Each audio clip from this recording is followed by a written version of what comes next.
So with all the actions that are being taken by several external entities, especially the Western governments like UK, US, and now the EU, cracking down on some of the pay for passport schemes, often requesting audits, investigations, and stuff like that. All crazy stuff, bad times.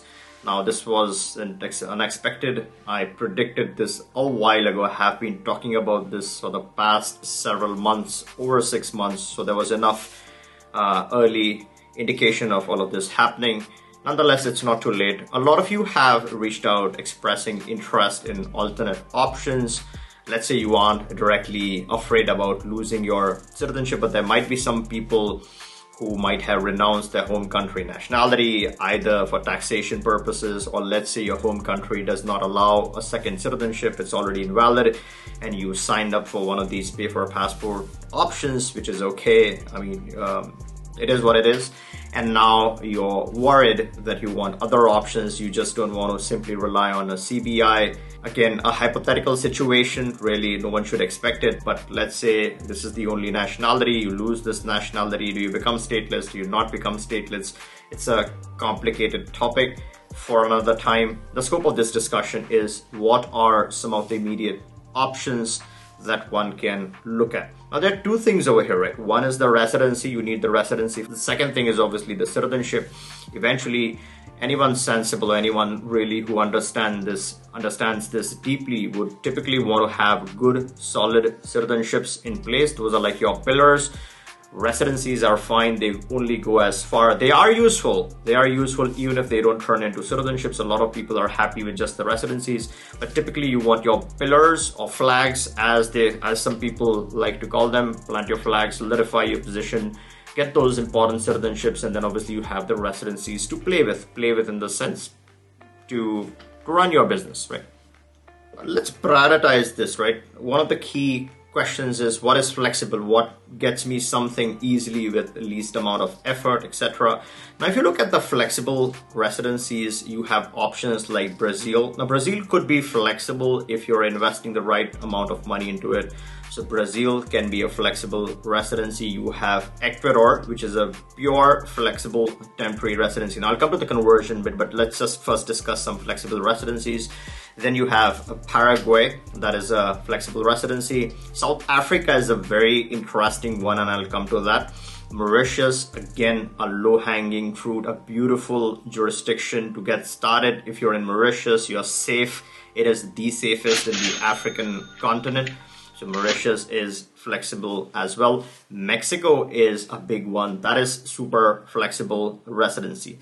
Now, these are some of the real good options out there. Now, there are other ones, right? And that are also possible. But these ones are pure flexible options that you can get started with. Now, when you talk, and if you have missed any of these, I have a ton of material which covers every single residency in a lot of detail.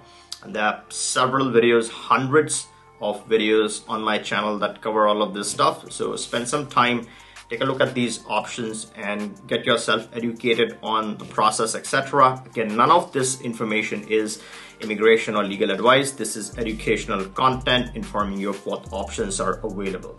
So that's the residency aspect. Now, when you talk about converting a residency, a flexible residency, now even before you convert anything, you first need it in the first place. Now, unless you don't have it, you can't convert it. Once you have it, then you can schedule things according to your lifestyle, where you can't change things or convert things immediately, but you're locked in your option. You're no longer worried about losing it. So you're locked in all your options at different stages of your life based on your circumstances. The conversion process can happen. Now, all of these flexible residencies aren't really going to give you a passport off the bat. Now, there are some interesting ones like Armenia and a couple of other ones around the world. Now, those are unique scenarios. Again, that is not guaranteed.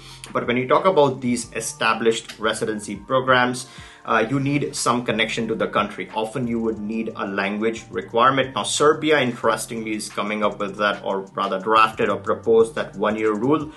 So that's a very interesting option for a lot of people. A lot of people before looked at Russia as an option, but it's not an option in several cases. So those people are now extremely interested about the Serbian process. Again, I'm working on it, more details to follow. But these Latin residencies and African residencies, you need some ties and some connections to the country. So it is a hybrid model. It starts off with flexible, gets you started, gets the ball rolling, puts in your options in place.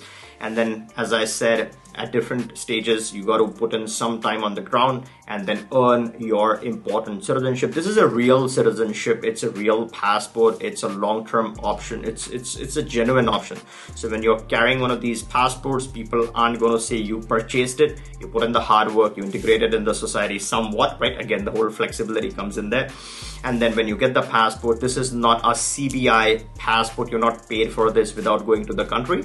This is something you have some logical connections and ties to. So these are some very good options that you can get started with. And the best way to initiate this process and get started is to click the link in the description, book a call with us. We can discuss what really fits well. We can get you started. We have legal help all around the world in most jurisdictions that I cover. And even before the call, there are two things that you absolutely should consider doing. One is join the advanced polls and chats. That's where I cover all the breakthroughs. A lot of material is time sensitive. I like to get feedback from the community. I like to share the information even before I create videos.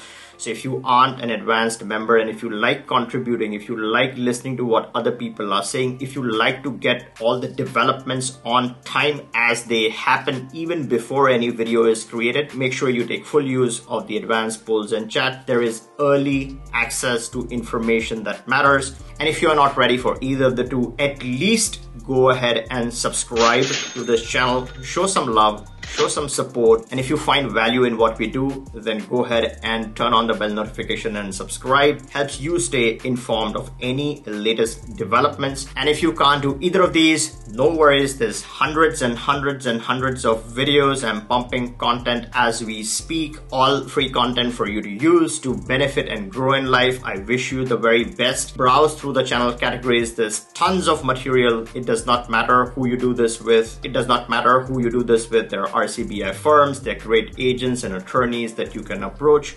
The whole point is the community should benefit. You all should be happy. The biggest point is you all should stay out of trouble and find the legal means to do stuff smartly, timely, in the most efficient manner. You all have a good life. All right, and I hope you liked this video, and catch you in the next one.